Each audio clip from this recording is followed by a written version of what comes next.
সিলেটের পর্যটন এলাকা থেকে সাদাপাথর লুটপাটের ঘটনায় দেশব্যাপী ব্যাপক আলোচনার মধ্যেই সিলেটের বর্তমান জেলা প্রশাসক মোহাম্মদ শের মাহমুদ মুরাদকে প্রত্যাহার করে বিশেষ ভারপ্রাপ্ত কর্মকর্তা ওএসডি করা হয়েছে। অপরদিকে সিলেটের নতুন জেলা প্রশাসক হিসেবে নিয়োগ দেওয়া হয়েছে দেশব্যাপী আলোচিত ম্যাজিস্ট্রেট মোহাম্মদ সরওয়ার আলমকে। এছাড়া একই ঘটনায় কোম্পানীগঞ্জ উপজেলা নির্বাহী কর্মকর্তা আজিজুন নাহারকেও বদলি করা হয়েছে। সোমবার জনপ্রশাসন মন্ত্রণালয় থেকে তাকে নিয়োগ দিয়ে প্রজ্ঞাপন জারি করা হয়।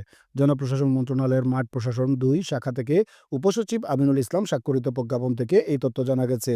প্রজ্ঞাপনে বলা হয়েছে, বিসিএস প্রশাসন ক্যাডারের কর্মকর্তা সারোয়ার আলমকে সিলেট জেলার প্রশাসক ও জেলা ম্যাজিস্ট্রেট পদে বদলি ও পদায়ন করা হলো।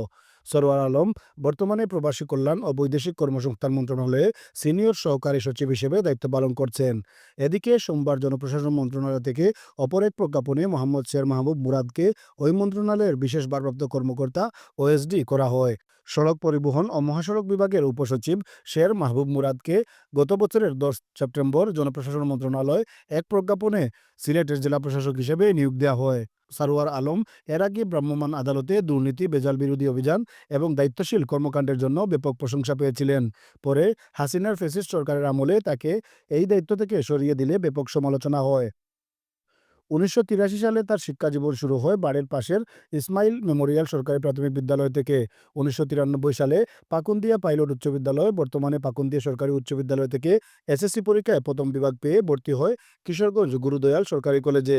১৯৯৫ সালে কিশোরগঞ্জ গুরুদয়াল সরকারি কলেজ থেকে এইচএসসি পরীক্ষায় প্রথম বিভাগ অর্জন করে ঢাকা বিশ্ববিদ্যালয়ে ভর্তি হন প্রাণিবিদ্যা বিভাগে। এরপর ২০০৫ সালে প্রথম শ্রেণীতে স্নাতকোত্তর পাশ করেন তিনি। সারোয়ার আলম ২০০৮ সালে ২৭তম বিসিএসে উত্তীর্ণ হয়ে যোগ দেন প্রশাসনে। অপরদিকে সাদাপাথর কাণ্ডে সিলেটের ডিসির পর ইউএনওকে বদলি করা হয়েছে। তিনি কোম্পানীগঞ্জ উপজেলা নির্বাহী কর্মকর্তা আজিজুন নাহার। নতুন ইউএনও হিসেবে মোহাম্মদ শফিকুল ইসলামকে কোম্পানীগঞ্জের দায়িত্ব দেওয়া হয়েছে। সোমবার সিলেটের বিভাগীয় কমিশনার খান মোহাম্মদ রেজাউন নবীর স্বাক্ষরিত আদেশে তার বদলি করা হয়। আজিজুন নাহারকে সিলেটের ফেঞ্চুগঞ্জ উপজেলা নির্বাহী কর্মকর্তা হিসেবে বদলি করা হয়েছে। আর ফেঞ্চুগঞ্জ উপজেলা নির্বাহী অফিসার মোহাম্মদ শফিকুল ইসলামকে কোম্পানীগঞ্জ উপজেলা নির্বাহী অফিসার হিসেবে দায়িত্ব দেওয়া হয়েছে।